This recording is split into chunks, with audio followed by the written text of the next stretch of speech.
আওয়ামী লীগ নিজের পায়ে নিজেই কুড়াল মারছে। কিভাবে দেখেন, আওয়ামী লীগ বিএনপিকে ধ্বংস করতে গিয়ে এখন হচ্ছে বিএনপি তো ধ্বংস হয়েছে, এখন আওয়ামী লীগও ধ্বংস হচ্ছে, পুরো দেশটাই ধ্বংস হচ্ছে। কিভাবে? এখন ক্ষমতায় কি আসবে? ধরেন যে জামাত যদি ক্ষমতায় আসে, মানে এই জামাত এখন যদি জামাত বিরোধী দল হয় বা ক্ষমতায় আসে, তাহলে জামাতকে ঠেকাবে কে? আওয়ামী লীগ ঠেকাবে? আওয়ামী লীগ তো নাই, আওয়ামী লীগ তো ভ্যানিশ। তাহলে এখন জামাতকে কে ঠেকাবে? বিএনপি ঠেকাইতো। কিন্তু বিএনপির যত নেতাকর্মী ছিল তাদের বেশিরভাগকে হয় জেলে রাখছে, নির্যাতন করছে, জুলুম করছে, অত্যাচার করছে, 10 বছর, 5 বছর, 15 বছর পর্যন্ত জেলে রাখছে, 20 বছর পর্যন্ত জেলে রাখছে বিএনপির নেতাকর্মীদের, তাই না? তাহলে বিএনপিকে ধ্বংস করতে গিয়ে আওয়ামী লীগ নিজেই এখন ধ্বংস। এখন এই যে জামাতের যে ফর্ম সারা বাংলাদেশে, এখন জামাতকে রুখবে কে? জামাতকে রুখার মতো কে আছে বলেন? কেউ আছে? বিএনপি পারতেছে? বিএনপি তো পারতেছে না। পারলেও 30% পারতেছে, 70% কি করতেছে? জামাত নিজের মতো ছড়াইয়া ছিটাইয়া হচ্ছে। তো আওয়ামী লীগ নিজের ভবিষ্যৎ নিজেই নষ্ট করছে। এখন আওয়ামী লীগের সাপোর্ট কে করে? বিএনপি করে। জামাত করে? জামাত জীবনও করবে আওয়ামী লীগের সাপোর্ট? জীবনও করবে না। তো আওয়ামী লীগ নিজের পায়ে নিজেই কুড়াল মারছে। দেখেন, বিএনপি কে ধ্বংস কইরা আওয়ামী লীগের ধ্বংস হয়ে গেছে এখন। তো এই জন্য বলা যায় রাজনীতিতে একটা কথা আছে যে হচ্ছে আজকে তুমি একে মারবা, কালকে তুমি ওই মাইকটাই ফেরত পাবা।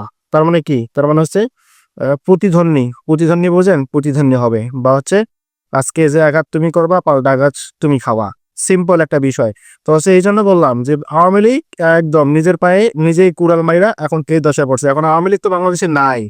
এখন কে আছে? জামাত আছে, জামাত। বিএনপিও নাই। বিএনপি এমন একটা অবস্থার মধ্যে পড়ছে, এমন একটা ক্রাইসিসের মধ্যে পড়ছে। এখন বিএনপি যে মুখ তুলে একটা বড় কথা বলবে বা হচ্ছে বড় ধরনের যে একটা সাপোর্ট পাবে বাঙালির, সেটাও পাচ্ছে না। কারণ কি? কারণ হচ্ছে আওয়ামী লীগ। আওয়ামী লীগ একদম শেষ করে দিয়ে গেছে বিএনপিকে। এখন জামাত ফুল ফর্মে আছে, পুরা ফর্মে দৌড়াচ্ছে সারা বাংলাদেশে জামাত। তো এমনও হইতে পারে, দেখা গেল যে জামাত ক্ষমতাও এসে যেতে পারে। যদিও এখনো পর্যন্ত সম্ভব না, কিন্তু জানি না আল্লাহ কি করে। ব্যবসার দিকে জামানো হচ্ছে জামাতের ক্ষমতায় আসবে, তাহলে বিএনপিও শেষ, আওয়ামী লীগও শেষ। আমরা এখন কি হব? আমরা হচ্ছে পাকিস্তানের ছোট ভাই, মিনি পাকিস্তান হয়ে যাবো যে জামাত ক্ষমতায় আসে, তাই না? বিষয়টা হচ্ছে এইরকম। আমরা এখন জঙ্গি মুক্ত আগে ছিলাম, জঙ্গি মুক্ত, এখন হচ্ছে জঙ্গি যুক্ত। যদি জামাত ক্ষমতায় আসে তাহলে 100% পাকিস্তান থেকে জঙ্গিরা আসবেই, এটা গ্যারান্টি। জঙ্গিদেরকে আনা হবেই। এখন যেহেতু বাংলাদেশ থেকে পাকিস্তানের ফ্লাইট ছাড়ছে, তার মানে যাবে ভালো মানুষ আর আসবে জঙ্গি হয়ে, এটা সম্ভাবনা সবচেয়ে বেশি। কারণ পাকিস্তান যে জঙ্গি এটা তো সবাই জানে। জঙ্গি মুক্ত পাকিস্তান কোনোদিন হতে পারে না, না বাংলাদেশও সম্ভবত জঙ্গি যুক্ত হতে যাচ্ছে। আল্লাহ না করুক এই দিনটা যেন কখনোই না আসে।